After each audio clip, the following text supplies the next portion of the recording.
So in some cases, we will want to connect our application with other applications like Google Analytics or Amazon Storage, and we will need our kind of logins and passwords to these applications. This can be called access key IDs and secret access keys. And we wouldn't want to just copy and paste these secret codes into our application, because anybody who has access to this application would be able to see it, or anybody in the world if your application is open source. And for this, there is such a thing as credentials in Ruby on Rails. So a secret file where you're going to store all your secret access keys, passwords, whatever. Now, how does it work? Basically, you can just run a command as Rails credentials edit, and it will suggest you to edit this credentials YML file that you've got. Now you see that this file is coded and you can't read it. But if you have a master key, this kind of is a file for decoding the credentials file. I'm not going to show it to you, but there is some kind of secret key inside. And the application uses the master key to decode this credentials YML file. So I wrote Rails credentials edit, and it suggested me to use another command to edit the credentials. Now, I'm not going to use mate, I'm going to use editor vim Rails credentials edit. And now I kind of accessed this credentials YML file.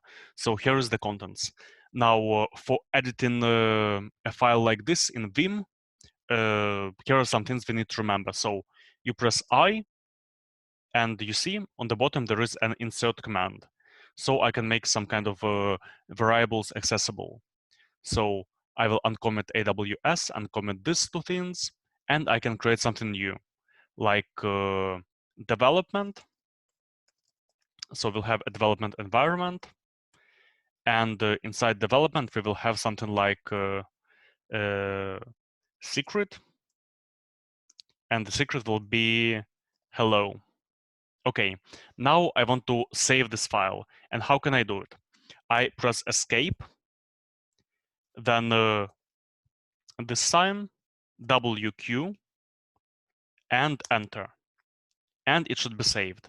Let's check. I run the credentials edit command once again, and we see that it is saved.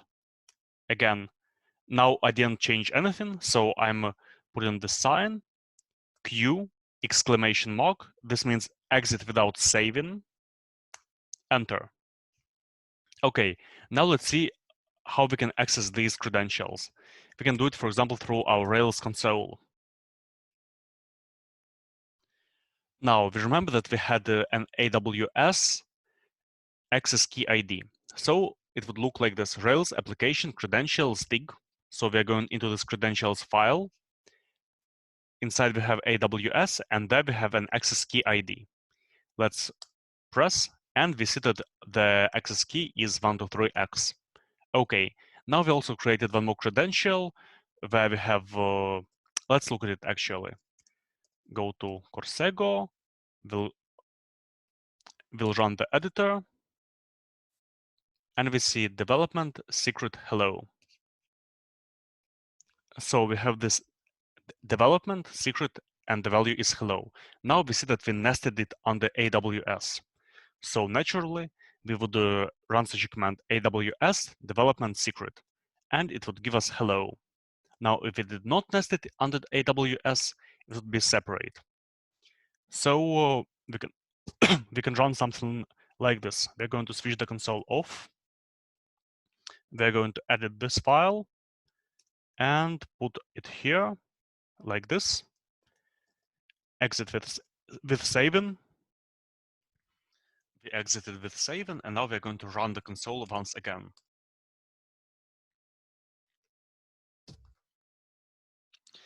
Now we'll be able to access this secret without AWS. So you see, hello works. And if we run with AWS, there is no such value. Now this way we can have variables for different environments. So we can use one variable in one environment and another variable in the other environment. And we can make accessing these secret keys look like this. So we're taking Rails application credentials, then we're selecting the name of the environment. We have at the moment 3 environments. These are development, production, and test. So we select the environment and select the value that we want to have in this environment. So in this case, we just have a value called secret. And when we open it, we see that we've got hello. So basically, that's it for this lesson.